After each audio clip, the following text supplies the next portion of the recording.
Yeah. Get ready for the LaDonna Ray Show. For exclusive interviews right here. Go. Ladies and gentlemen, here it is, the most listened to radio show on the planet. Is it Sugar Ray? Nah. Lisa Ray? No. D-Ray? No. It's time for The LaDonna Ray Show. I'm so shy. The one and only sexy mama, LaDonna Ray. Welcome to the LaDonna Ray Show.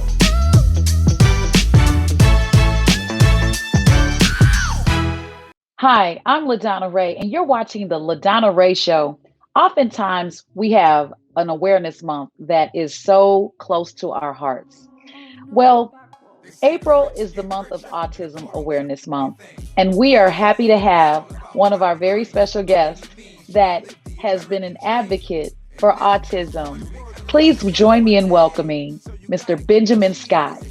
Hi, Benjamin Scott. How are you? I'm doing absolutely great. Thank you for having me. Oh, I'm actually honored to have you on our show. Benjamin, you have been quite the advocate when it comes to autism. Can you please tell us why it is such a passion for you? The reason why it's been a passion for me because I've been an autism ambassador for 6 years because I have autism and I had it since I was a kid. I'm showing everybody that it doesn't matter if we have autism or any kind of disability. Because we are human beings and we can still make our dreams come true. And that's good to hear because a lot of times we don't know how to handle autism.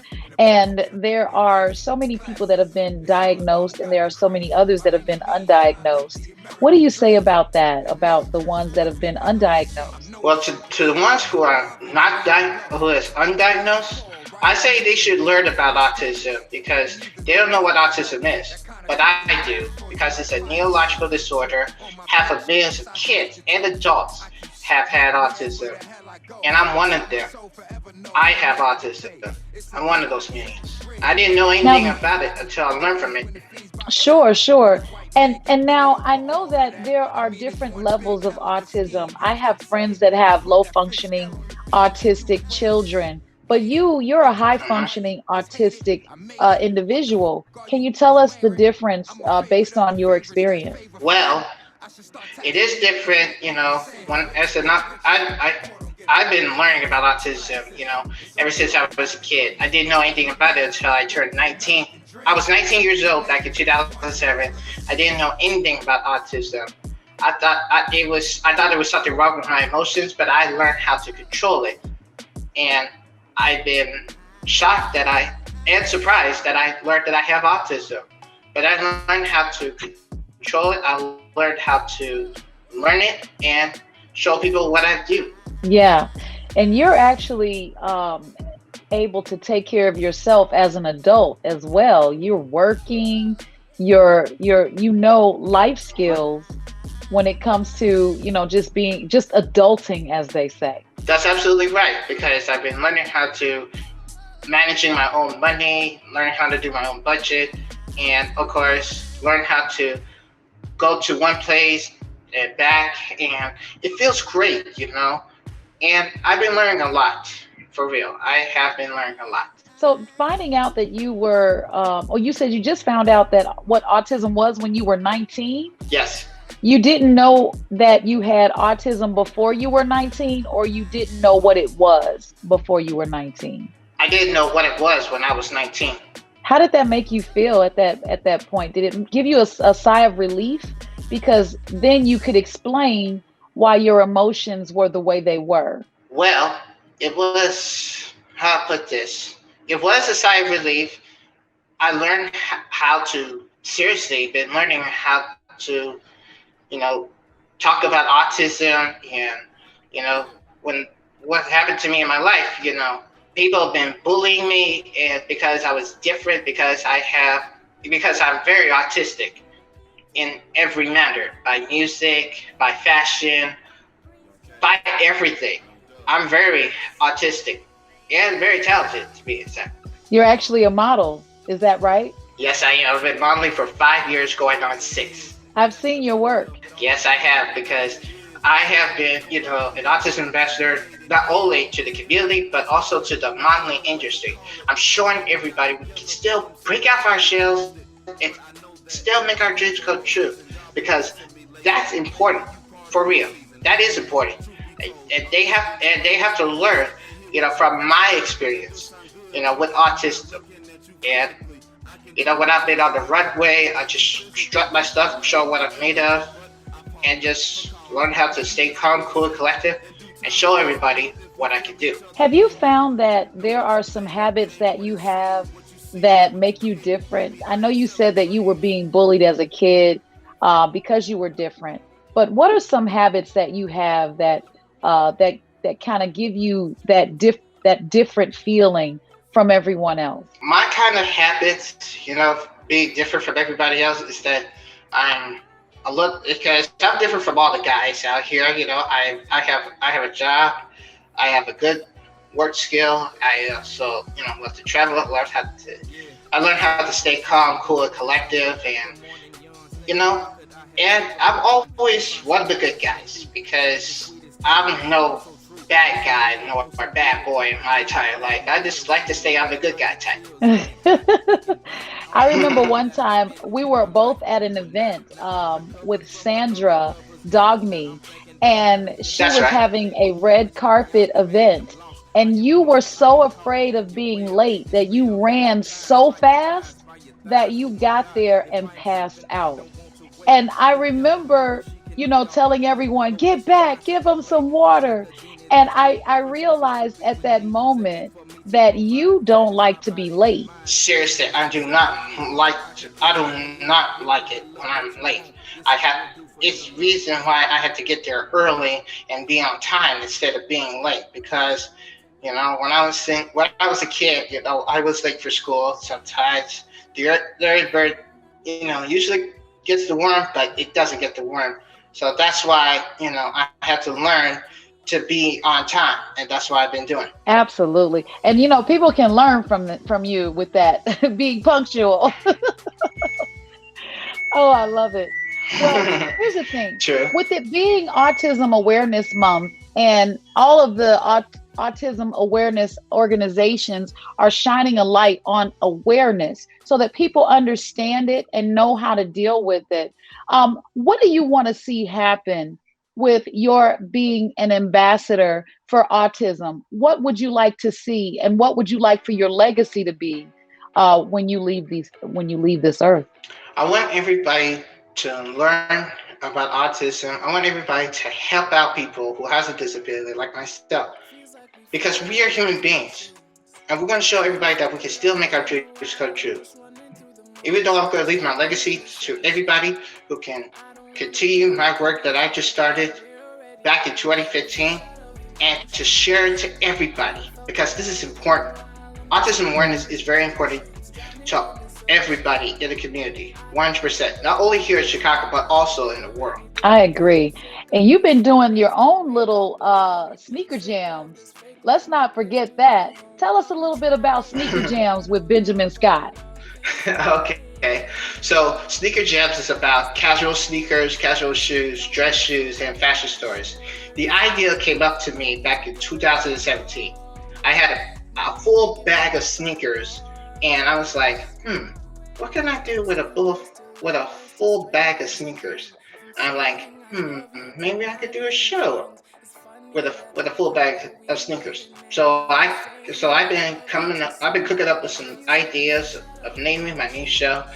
I want to call it Sneaker Jamz without the S, and put a Z in it. So I call it Sneaker Jamz, and it's been seriously kicking butt in the industry so far, and I'm loving every minute of it. That's beautiful. And you guys you can actually subscribe to Benjamin's YouTube channel.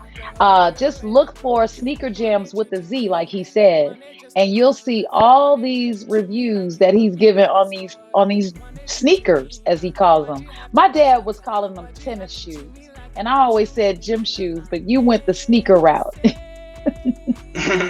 Yeah, because there's a term, there's a new term that's been going on every day, we prefer ourselves sneakerheads because we collect sneakers and we wear them. What can I say? I'm a sneakerhead and I'm enjoying it.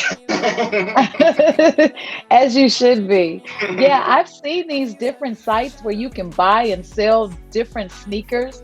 And I'm like, wow, I wish I was into sneakers. But Benjamin, I literally buy one pair every maybe 3 or 4 years because I don't wear them. But you may have started something. Maybe we can go sneaker shopping, or maybe you can teach me what to look for when it comes to looking for a good pair of sneakers. What do you say? Oh, I love that. Seriously, I would love that because I'm showing everybody that sneakers are very comfortable and it's part about being ourselves.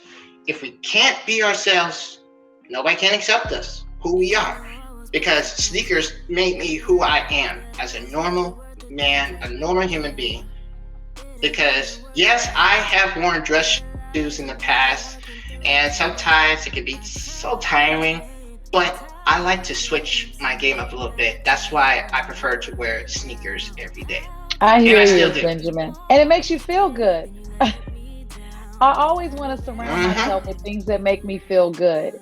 And I know for a fact that when I do wear my sneakers, it gives me motivation. It makes me want to work out or run or walk somewhere, or maybe not park right at the front door of where I'm trying to get to. So it gives me that confidence that I can, certainly make it where I need to make it to without worrying about my feet hurting at some point.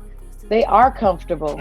You are so right. That's why sneakers are the best in the fashion industry. And I've tried to show everybody that sneakers are still dope in the modeling industry. Because once upon a time, yes, I have worn my pair of sneakers on the runway. For real, for the first time in my modeling career. I have worn them on the runway. It was great. It was awesome. And I'm going to keep doing this every day. Because you never know. I might go 30-0 on the runway show this year. That's right. And we'll be watching. Ladies and gentlemen, I am about to switch Benjamin over to our random ask questions. You won't be able to ask anybody for the answers, Benjamin. Are you ready for this? Let's go. All right. What's the most embarrassing thing you've ever worn? Oh, the most embarrassing thing I ever worn. Okay, let me tell you. Okay, so back in elementary school, I was going to the bathroom and I was about to get dressed for gym, of course. But I totally forgot my whole gym clothes, as in my shorts and jogging pants. My mom never got a chance to buy these shorts or gym clothes. I came out in my underwear. It was so embarrassing. And I was like, oh my God, I know. Oh my gosh, that is hilarious. It was so. I know you were embarrassed. You went out. Oh my goodness. That's a good one. I went back to my classroom, and everybody was laughing at me because I didn't have on I don't have my gym clothes. It was so embarrassing. Yeah. There's always something. Oh my goodness. I can't, Yep. The most embarrassing thing that I've ever worn, when I was 12 years old, I had to have surgery where they had to shave my head. And so I didn't have any hair. And because they had to shave my head, I had spinal meningitis. Look, I'm a survivor, honey. It is a great thing, because at that time people were dying from spinal meningitis, but I survived it. And when they shaved my head, my mother took me to get me a wig. And I looked at the wig and I thought, well, I wish my hair did look like that. So I'm going to get that wig. That wig made so much noise. Like every time I turned my head. Wow. I'm like, that was so embarrassing. I didn't want anybody else to hear it, but I didn't realize that I was the only one that could hear it because it was on my head. All right. I've got another random ass question for you. What is the weirdest thing you've ever seen in someone else's home? Oh, the weirdest thing I ever seen in someone else's home. Well, let me tell you. This was during my Christmas break with my brothers, and my brothers and I, we went to my auntie's house for the holidays.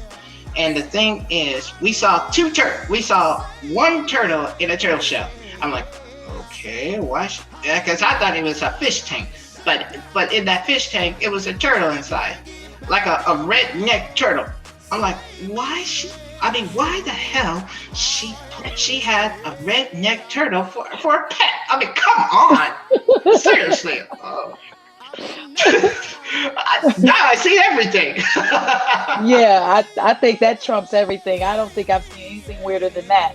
Let me think. What is the weirdest thing I've ever seen in someone's home? There was this one time when I went to someone's home, and everything they had hanging on the wall was in reference to the Jim Crow law. Everything said whites only. You know, it was signs like that, you know, the white water fountain, the white bathroom, and they were black, but they had these signs all over their house that said whites only. And I was like, what the heck I thought we were trying to get away from that. Yeah, that was the weirdest thing for me. That's discrimination right there. But they were black and it was in their own home. True. But I got another question for you. You're right about that. If life were a video game, what would some of the cheat codes be?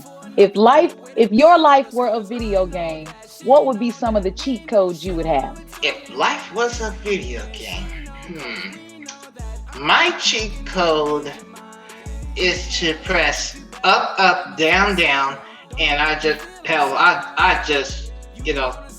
pick up get something when I want on my list, and for instance, my outfits, Nike wear, Jordan wear, whatever outfit I could get, and sometimes a little bit of food on the side, and all that type. Yeah, that's my cheat code right there. You just got to press the up, down, down button. Up, down, down. I am not going to play your game with you. Well, that's it for our random ask questions. And you know what? It's been such a pleasure interviewing you, Benjamin. And thank you so much for continuing to be an ambassador for Autism Awareness. And it is Autism Awareness Month. And people, if you don't know what autism is, then you better go look it up. Ask Google, Siri, or Alexa, because it is something to be aware of. It is a neurological situation that's going on in our, and I don't want to say children, but it's in children, it's in adults. And some adults children are growing into adults some parents have to be extended caregivers for the rest of their life. And then that adult child or that autistic adult loses their parents. And then what? But Benjamin has learn life skills and teach others and be a contributing factor when it comes to being an ambassador for autism. Now, guys, please, or people, don't mix autism up with artistic, okay? There's autistic and there's artistic. But in this case, we're talking about autism. And Benjamin, are you still working at the grocery store that you truly love? Yes, I still do. In fact, I just got back to my job because I was on medical leave. Yes, I had surgery on my lower back last year because it took me off of my game, and it was tough for me. It was seriously tough for me, but I had God with me, for real. I had God with me, and it took me like from mid to late 2020 into early 2021, and of course got a chance to go back home and pick up where I left off, and it feels great to be back home and continue where I left off. Modeling, that's right, music, acting, dancing, autism awareness, you name it, I'm going to do it all again. I know you will. And the other thing about that is you were very blessed to get into that hospital, get your procedure done, and come out unscathed. I'm so glad you're still with us. It is such a blessing to have you here. And I look forward to seeing you again doing all the things that you set out to do. Because Benjamin, you're a fighter. And I'm so glad to have you on the LaDonna Ray Show here today with us. Thank you so much. It's such an honor talking to you during Autism Awareness Month. It's been a pleasure. And I want to send a little message out to everybody. Remember, don't let people bully you around because of your disability. You are stronger than that. You can still break out of that shell. You can still make your dreams come true. We can make a difference because we can all be independent every day. I mean that for real. When I mean for real, oh baby, I mean for real. All right, Benjamin. I will definitely see you I'll see you on the city front real soon. Man, guys, we just had an amazing interview with Benjamin Scott, founder of Sneaker Jamz. That's right, I said founder because he's doing big things. He is an adult that is high functioning and also has been diagnosed with autism, but he is an ambassador for autism all day long, not just during the month of Autism Awareness Month, but every day of the year. And you know something, our heart goes out to Benjamin as he lost his mom not too long ago, but he is still pushing and thriving, and he is such a wonderful human being. Thank you so much, Benjamin, and thank you for listening to the LaDonna Ray Show, guys. We are out of here, and who knows who we'll have next. You know, we interview those verifiable content creators on the LaDonna Ray Show. I'm your host, LaDonna Ray, and you know what? I'm out. What can I say? I'm out. You got to find us on social media. Look for the LaDonna Ray Show and subscribe to our YouTube channel. That's the LaDonna Ray Show as well. See you soon. Bye-bye for now.